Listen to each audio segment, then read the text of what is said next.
Waalaikumsalam warahmatullahi wabarakatuh.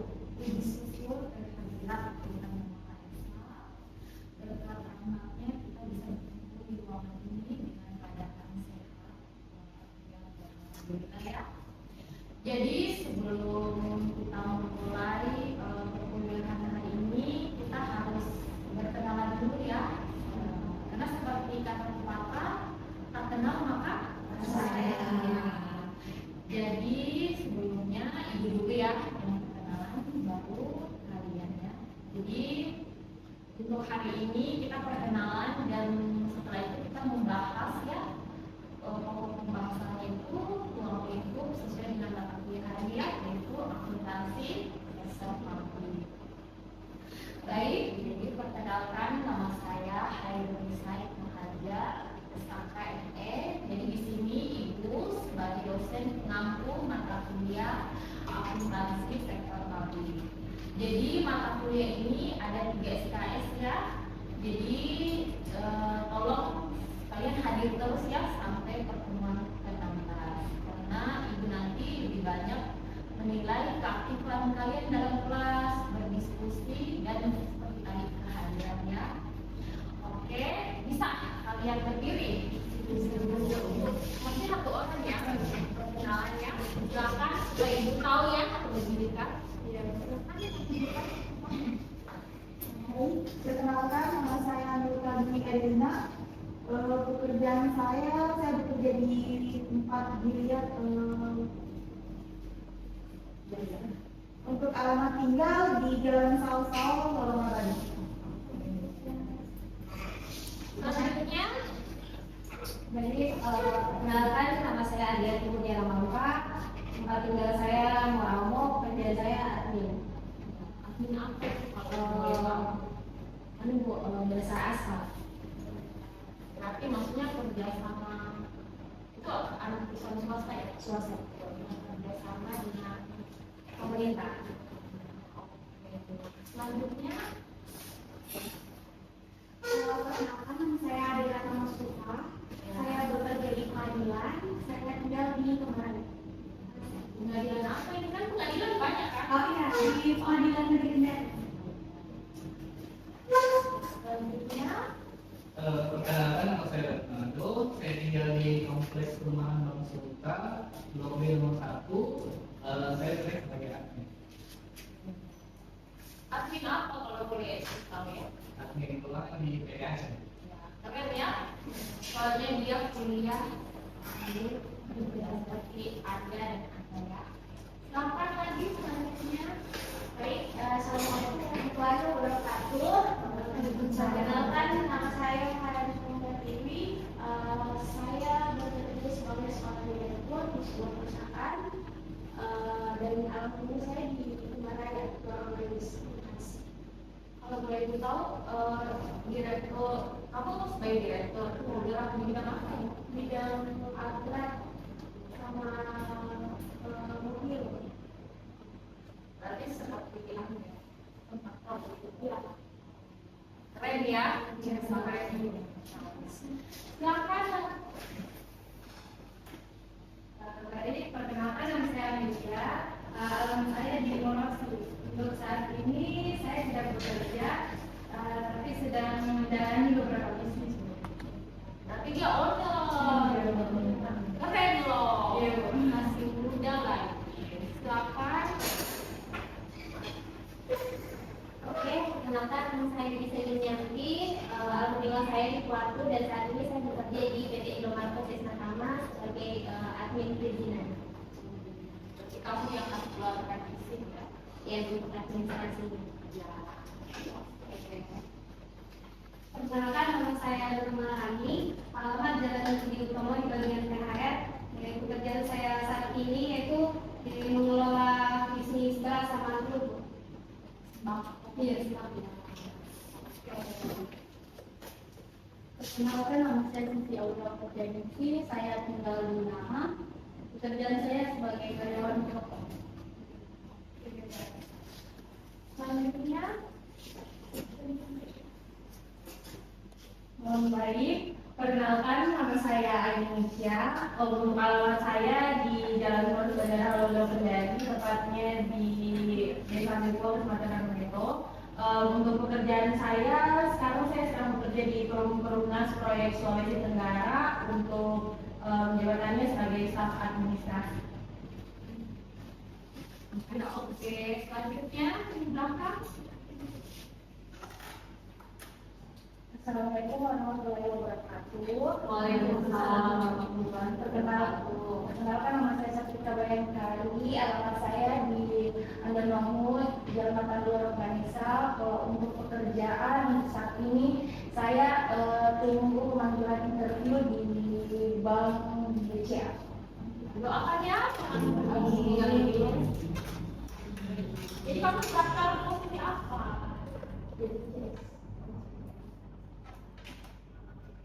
Selanjutnya, Bapak yang di belakang. Perkenalkan, nama saya Antoni Sudardonato, saya beralamat di Mandungan, Muhammad Air. Saya bekerja sebagai desain grafis di Civic Prodigy Advertising. Ya, desain grafis. Bagus ya. Oke, jadi karena kita sudah saling mengenal ya, ada yang mau ditanyakan sama Ibu? Kita masuk di pembahasan atau ruang lingkup ya, mengenai akuntansi sektor publik. Silakan.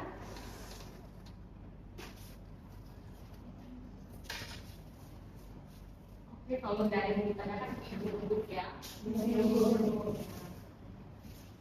Nanti di sini kebanyakan sudah kerja ya. Iya, Bu. Jadi waktu yang kalian ambil itu memang fleksibel ya, bagaimana kalian bekerja ya, atau wanita karir ya. Baik, sebelum Ibu masuk di pembahasan akuntansi sektor publik dan ruang lingkup akuntansi sektor publik, ada yang tahu apa itu akuntansi? Ya, yang umumnya saja definisinya. Silakan, angkat tangan.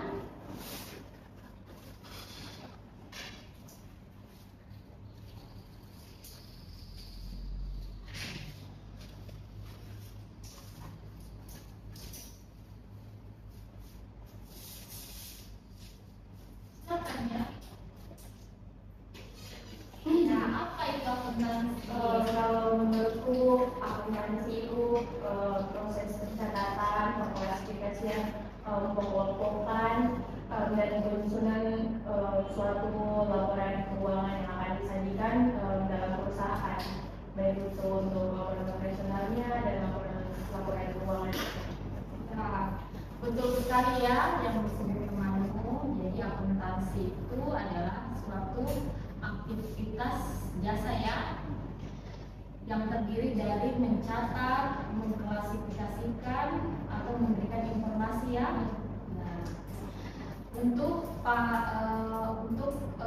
pihak yang membutuhkan ya, untuk dalam pengambilan keputusan. Terus ya, mengenai akuntansi sektor publik. Jadi kalau akuntansi sektor publik itu yang berhubungan dengan publik ya, seperti barang dan jasa. Dengan yang dibayarkan melalui pajak ya, dan pendapatan negara lainnya yang sudah diatur oleh hukum, seperti yang transportasi, pendidikan, dan kesehatan. Baik, Ibu langsung saja ya. Jadi pengertian akuntansi sektor publik. Jadi pengertian akuntansi sektor publik itu disiplin ilmu ya, yang berfokus pada pengelolaan dan pelaksanaan keuangan dalam sektor publik ya, dengan tujuan untuk memastikan transparansi, akuntabilitas, dan efisiensi dalam penggunaan sumber daya publik, menjadi sangat penting dalam konteks penggunaan dan organisasi publik. bagian ya. Selanjutnya definisi dari akuntansi sektor publik merujuk pada praktik akuntansi yang diterapkan oleh entitas pemerintah dan organisasi publik untuk mencatat, menganalisis, dan melaporkan transaksi keuangan bertujuan untuk memberikan informasi yang akurat dan relevan tentang penggunaan dana publik sehingga memungkinkan pengambilan keputusan yang lebih baik oleh pemangku kepentingan. Mungkin bisa dicatat ya.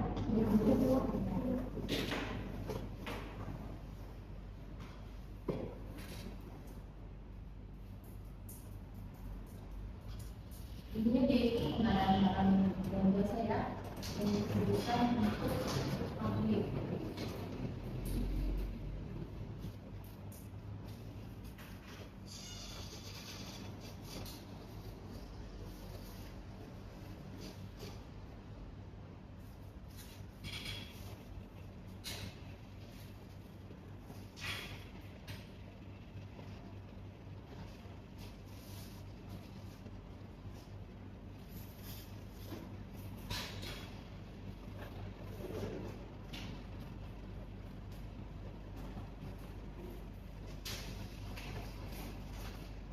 Ini next ya, yang kedua.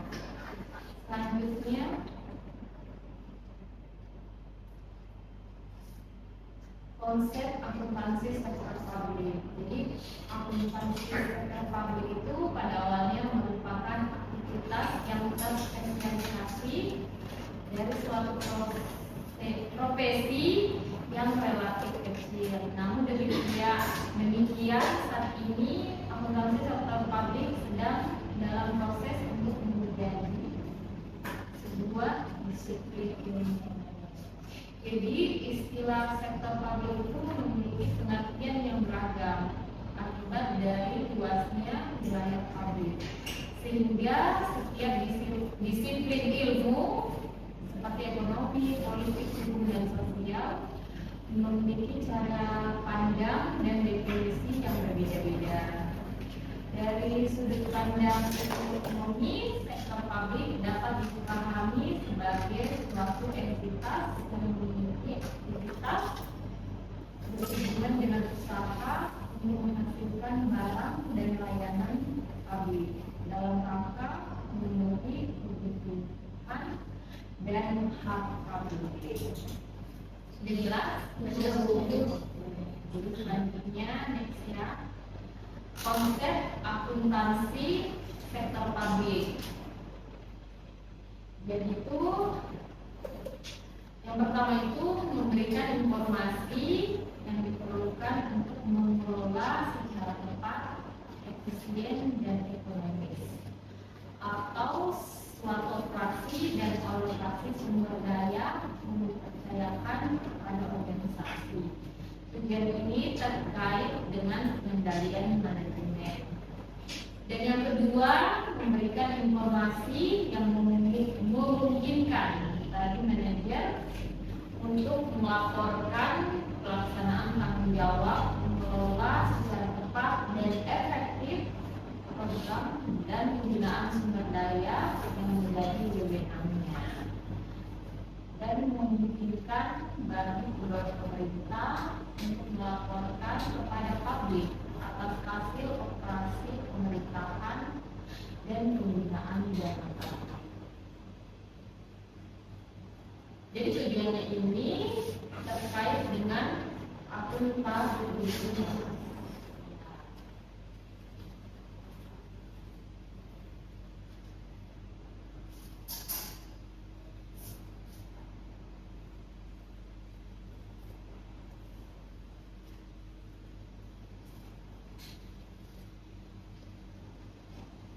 Jadi next ya.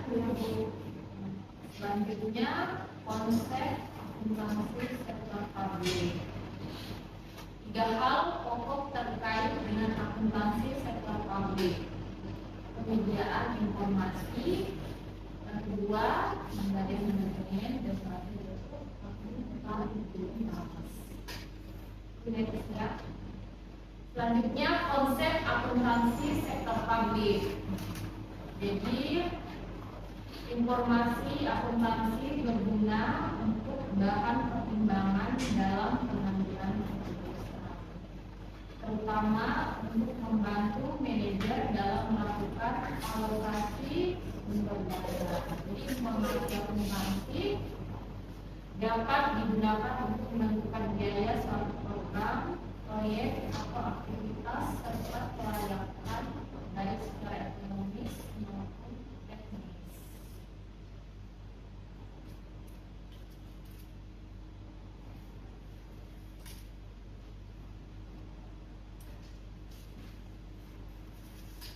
Informasi akuntansi dapat digunakan untuk membantu dalam pemilihan program yang efektif dan ekonomis serta untuk penilaian investasi. Pemilihan program yang tepat sasaran, efektif dan ekonomis akan sangat membantu dalam proses penganggaran.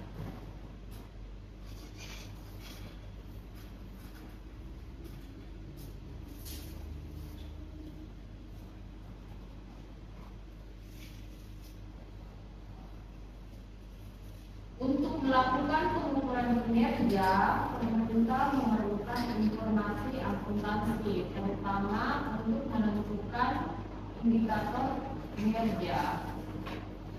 Performance indikator, jadi sebagai dasar penilaian kinerja, informasi akuntansi memiliki peran utama dalam menentukan indikator kinerja sektor publik.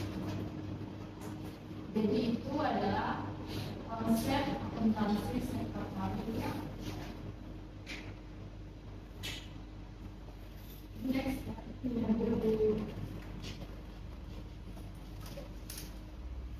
Selanjutnya konsep good governance. Jadi pengertian governance itu dapat diartikan sebagai cara mengelola urusan-urusan publik.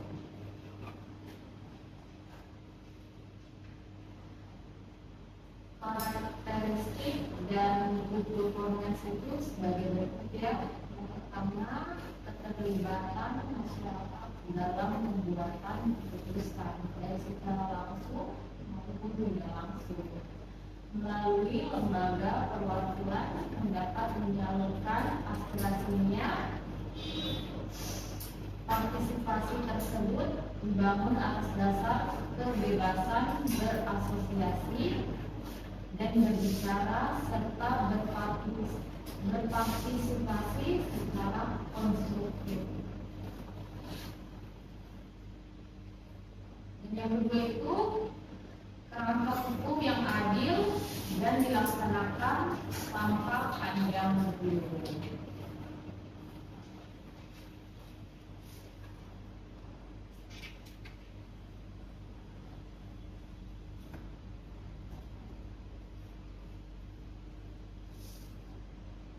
Dan yang ketiga itu transaksi dibangun atas dasar kebebasan memperoleh informasi yang berkaitan dengan kepentingan publik secara langsung dapat diperoleh oleh yang membutuhkan. Dan yang keempat, lembaga-lembaga publik harus cepat dan tanggap dalam melayani stakeholder. Dan yang kelima itu berorientasi pada kepentingan masyarakat yang lebih bagus. Dan yang keenam itu setiap masyarakat memiliki kesempatan yang sama untuk memperoleh kesejahteraan dan keadilan. Dan yang ketujuh itu pengelolaan sumber daya publik dilakukan secara berdaya guna, efisien dan guna berhasil, efektif ya. Dan yang kedelapan itu pertanggungjawaban kepada publik atas setiap aktivitas yang dilakukan. Dan yang terakhir itu penyelenggaraan pemerintah dan masyarakat harus memiliki visi jauh ke depan. Jadi itu konsep dari good governance.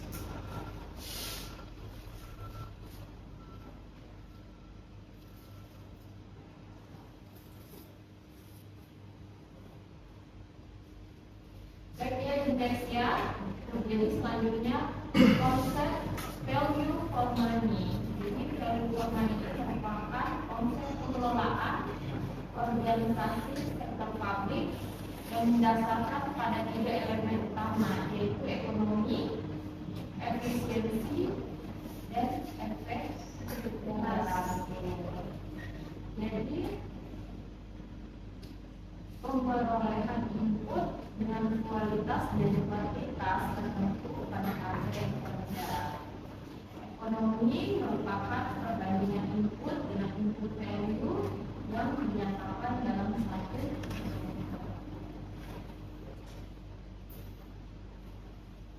Selanjutnya, konsep value for money. Kalau efisiensi itu pencapaian output yang maksimum dengan input tertentu atau penggunaan input yang rendah untuk mencapai output tertentu. Efisiensi merupakan perbandingan output input yang dikaitkan dengan standar kinerja atau target yang telah ditetapkan. Selanjutnya, efektivitas itu tingkat pencapaian hasil program dengan target yang ditetapkan. Secara sederhana, efektivitas merupakan perbandingan outcome dengan output. Selanjutnya, konsep value for money.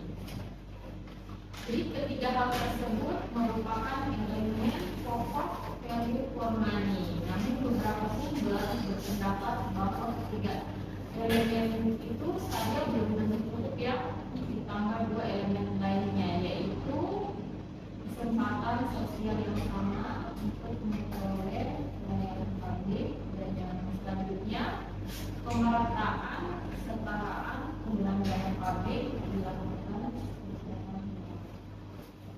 Oke, next ya. Jadi konsep value for money itu selanjutnya manfaat implementasi konsep value for money.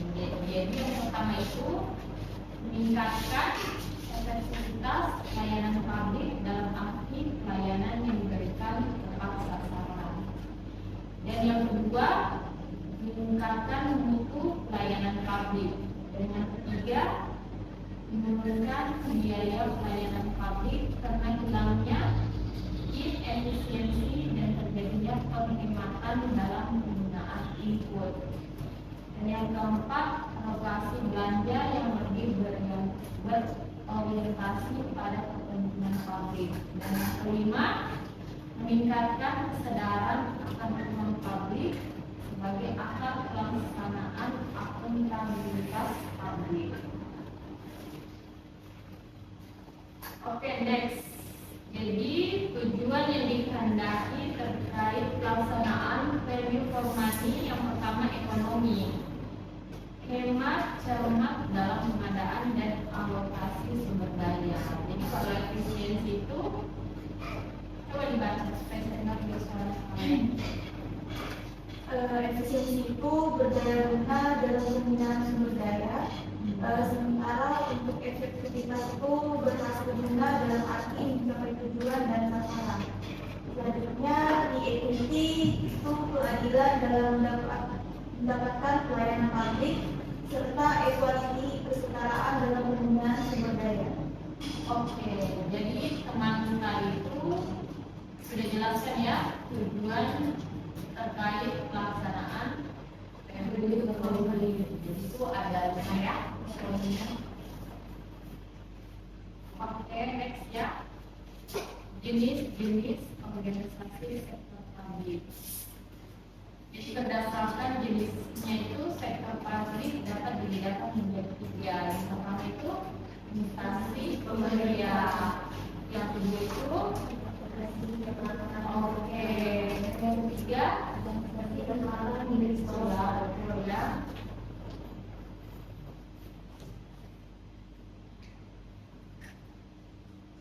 Jadi kalau instansi pemerintah itu seperti Departemen Sosial, Departemen Keuangan, dan lain-lain. Dan kalau lembaga milik pemerintah itu seperti KPU dan KPK. Selanjutnya organisasi nirlaba milik pemerintah. Jadi dia itu seperti perguruan tinggi, rumah sakit negeri, dan perguruan tinggi negeri. Dan yayasan-yayasan milik pemerintah, misalnya Badan Layanan Umum dan Badan Layanan Umum Daerah. Jadi kalau organisasi nirlaba milik swasta itu seperti perguruan tinggi swasta dan rumah sakit swasta. Oke, next ya. Jadi peran itu transparansi keuangan. Itu salah satu peran utama dalam meningkatkan transparansi dalam pengelolaan keuangan pemerintah dengan laporan keuangan yang jelas dan mudah dipahami. Masyarakat dapat melihat bagaimana dana publik digunakan. Ini membantu membangun kepercayaan antara pemerintah dan keluarga. Yang kedua itu pengukuran kinerja, jadi berfungsi untuk mengukur kinerja entitas publik dalam mencapai tujuan-tujuan mereka dengan menggunakan indikator kinerja yang tepat. Pemerintah dapat mengevaluasi efektivitas program-program yang dibuat. Selanjutnya akuntabilitas, jadi memastikan bahwa pemerintah bertanggung jawab atas penggunaan dana publik melalui audit dan laporan yang sistematis. Entitas publik dapat menunjukkan bahwa mereka menggunakan sumber daya dengan cara efisien dan sesuai dengan peraturan yang berlaku. Selanjutnya, pengelolaan sumber daya. Instansi sektor publik membantu dalam pengelolaan sumber daya publik dengan cara memastikan bahwa dana dialokasikan secara efisien sesuai dengan prioritas kebutuhan masyarakat. Dan yang terakhir itu pengambilan keputusan. Informasi keuangan yang dihasilkan dapat untuk mendukung pengambilan keputusan strategis di tingkat pemerintah.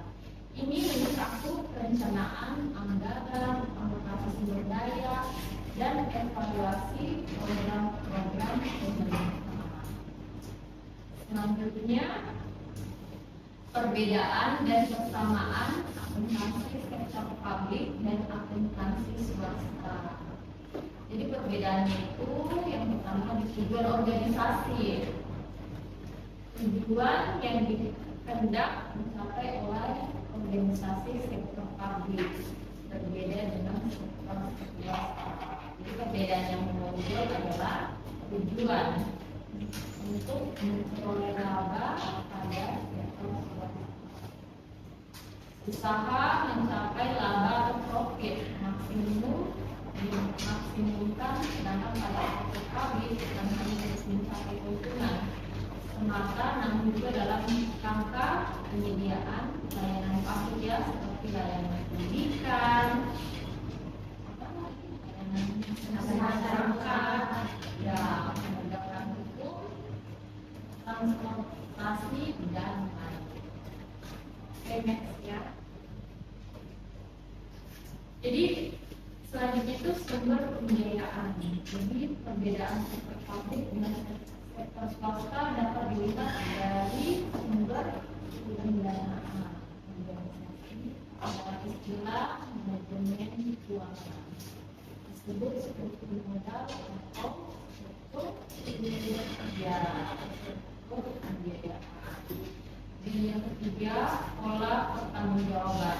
Jadi manajemen pada sektor swasta bertanggung jawab kepada pemilik perusahaan, pemegang saham, dan kreditor atas dana yang diberikan.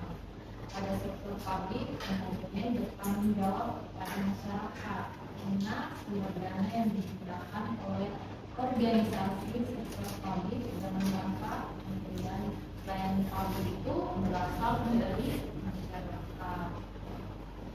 Dan selanjutnya administrasi. Jadi secara kelembagaan organisasi sektor publik juga berbeda dengan sektor swasta.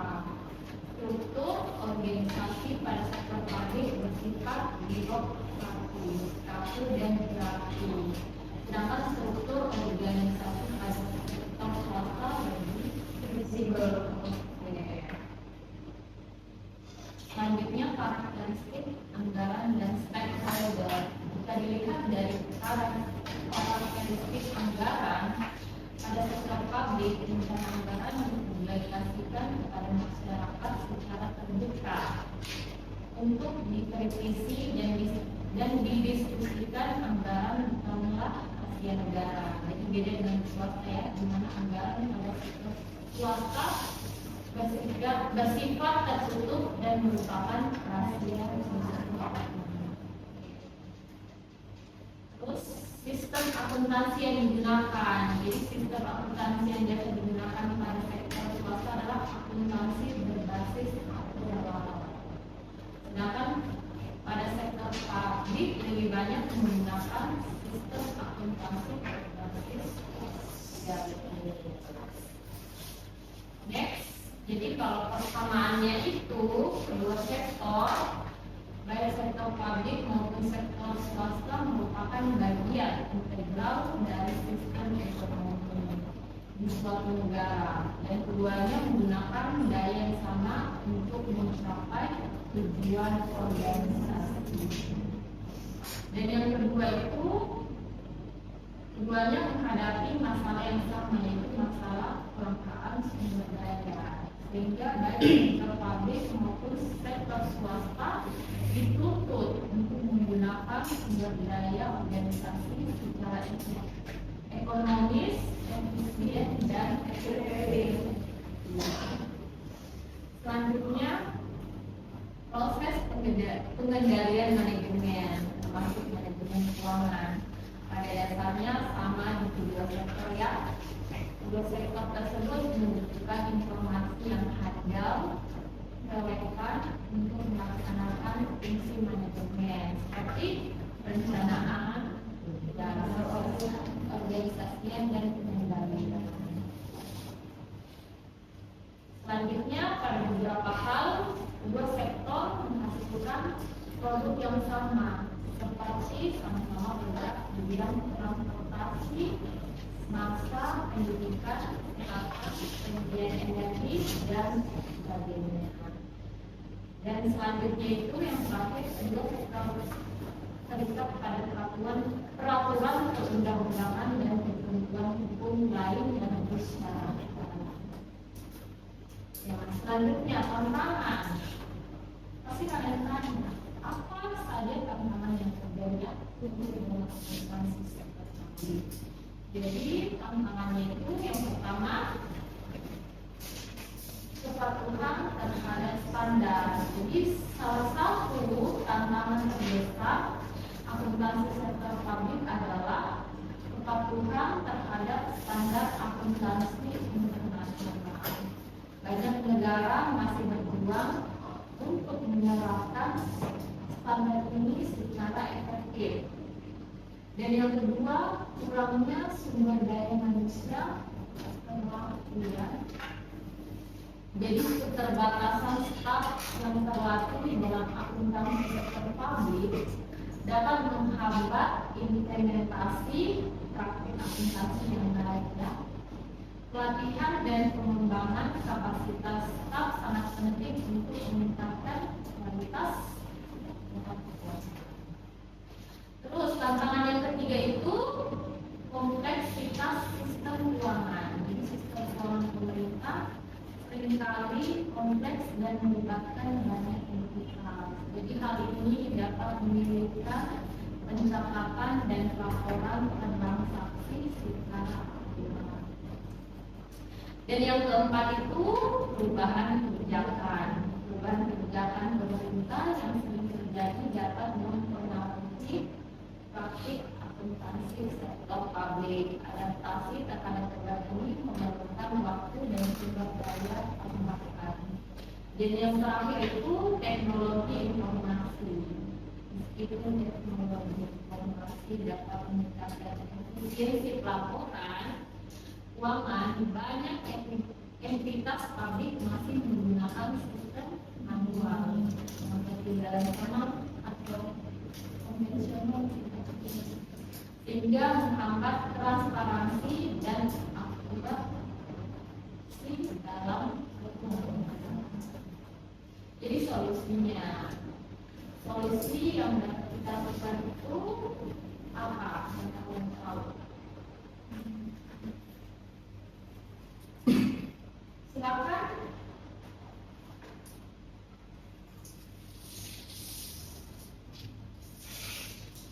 Mungkin kalau tadi tantangan itu kurangnya sumber daya manusia terlatih, mungkin solusinya kita bisa memberikan pelatihan bagi sumber daya tersebut.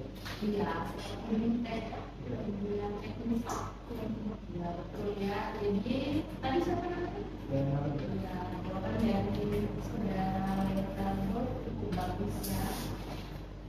Itu salah satu solusinya ya. Yang pertama itu meningkatkan kepercayaan masyarakat. Jadi dengan adanya ya dan akuntabilitas melalui instansi sektor publik, masyarakat cenderung lebih percaya kepada pemerintah dalam hal pengelolaan dana publik. Harus transparan lagi di zaman sekarang. Yang kedua, mendukung pembangunan berkelanjutan. Jadi akuntan sektor publik berperan penting dalam mendukung pembangunan berkelanjutan dengan memastikan bahwa sumber daya dialokasikan untuk program-program yang memberikan manfaat jangka panjang bagi masyarakat. Dan yang ketiga, meningkatkan efisiensi. Jadi praktik akuntansi sektor publik yang baik membantu pemerintah dalam mengidentifikasi area-area di mana efisiensi dapat ditingkatkan sehingga memungkinkan penggunaan dana publik secara lebih efektif. Dan yang terakhir itu memfasilitasi audit dan pengawasan. Akuntansi sektor publik menyediakan informasi yang diperlukan untuk audit internal dan eksternal, memungkinkan pengawasan yang lebih baik terhadap penggunaan dana publik.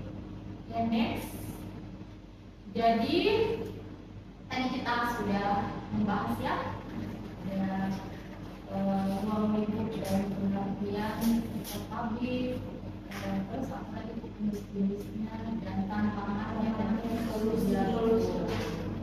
Ya, jadi kesimpulannya itu akuntansi sektor publik memainkan peran krusial dalam pengelolaan keuangan ya sektor publik dengan fokus pada transparansi ya, akuntabilitas dan efisiensi. Ya, meskipun menghadapi berbagai tantangan seperti kepatuhan terhadap standar internasional dan kurangnya sumber daya manusia terlatih, tentunya akuntansi sektor publik tidak dapat diabaikan. Melalui praktik akuntansi yang baik, kita dapat meningkatkan masyarakat, mendukung pembangunan berkelanjutan serta mengurangi potensi korupsi dalam penggunaan dana publik. Baik, saya rasa untuk bagian kronik, pengertian dan lain-lain untuk hari ini pokok pembahasannya kita cukup ya. Nanti kita lanjut lagi di minggu depan ya. Jadi untuk hari ini saya ucapkan terima kasih dan assalamualaikum warahmatullahi wabarakatuh.